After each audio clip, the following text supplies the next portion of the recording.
ISIL militants have claimed responsibility for the deadly attack in the capital.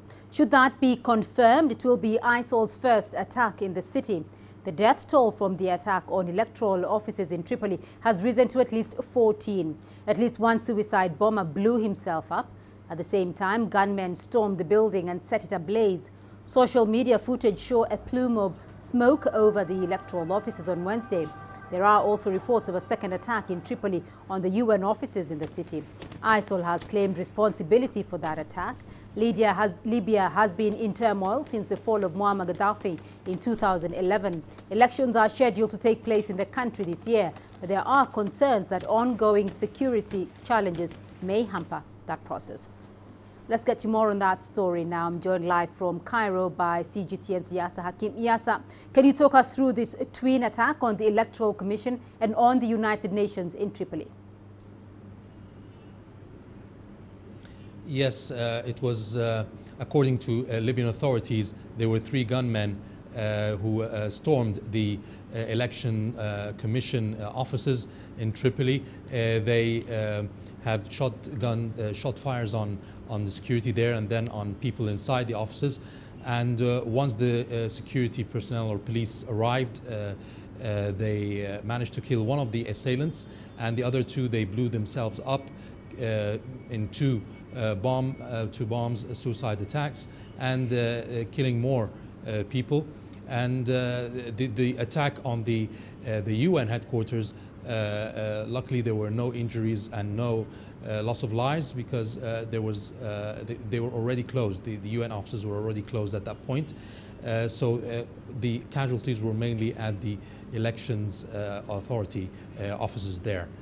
Well, Yasa, ISIL has claimed responsibility for this, we understand, but should that be confirmed, would it be the first ISIL attack in the Libyan capital?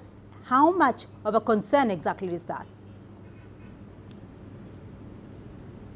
If we can confirm that, it would be the first since the victory on ISIL. ISIL had been more effective and had a lot of attacks in Libya maybe three years ago, and then after the victory on ISIL and the crackdown using US and UN forces besides the Libyan forces, the ISIL had been sort of dispersed, and this is the problem. They are individuals now, and some of them have managed to hide away in the deserts, and then they would try to wreak havoc by going into 2 or 3 persons attacking areas like they did this time. It's not something that is a big operation, but usually individual terrorist or remnants of the ISIL group still in Libya who are trying to show that they're still available. And obviously with the victories on ISIL in Syria as well and Iraq,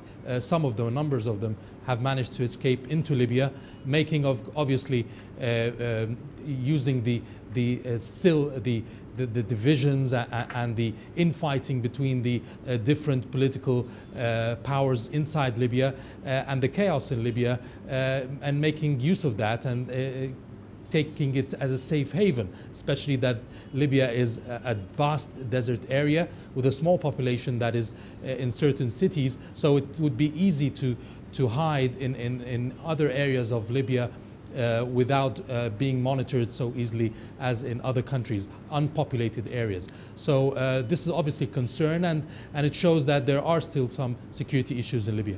Well, but it does also look like the security situation in Libya had improved considerably. This attack coming just after a meeting in Cairo where representatives of the United Nations, European Union, African Union and the Arab League had spoken about how security has improved in Libya. So how much of a setback is this latest violence? Now, ISIL is trying to show that it's still there. So there's a lot of improvement in Libya, but just to try to show its supporters or its funders that it still exists in Libya and it can cause havoc.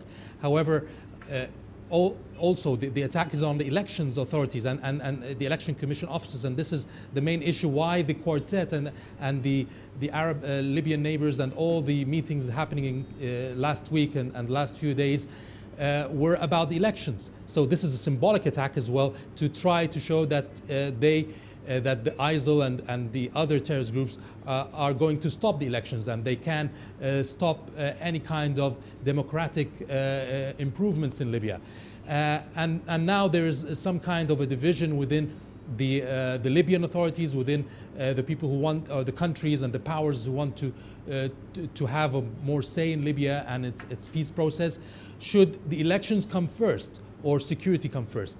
And this is the debate at the moment. Elections should go ahead and the plan should go ahead and not to keep the assailants and the terrorists from pushing through the democratic process in Libya, or should we retain security first in Libya and unite the army and unite the political visions and then all the forces and the militias in Libya, and then the next step would be the elections. And this is the situation right now. This is the debate right now between Libya's friends and the political factions in Libya. And right. But what should happen at the moment is that all of them should unite first, the Libyan politicians, in order to have a successful elections. And this, I think, will be this attack should be taken as the catalyst for unity within Libya rather than divisions in Libya. Right, Yasser Hakim joining us there from Cairo with an update on that attack in Libya.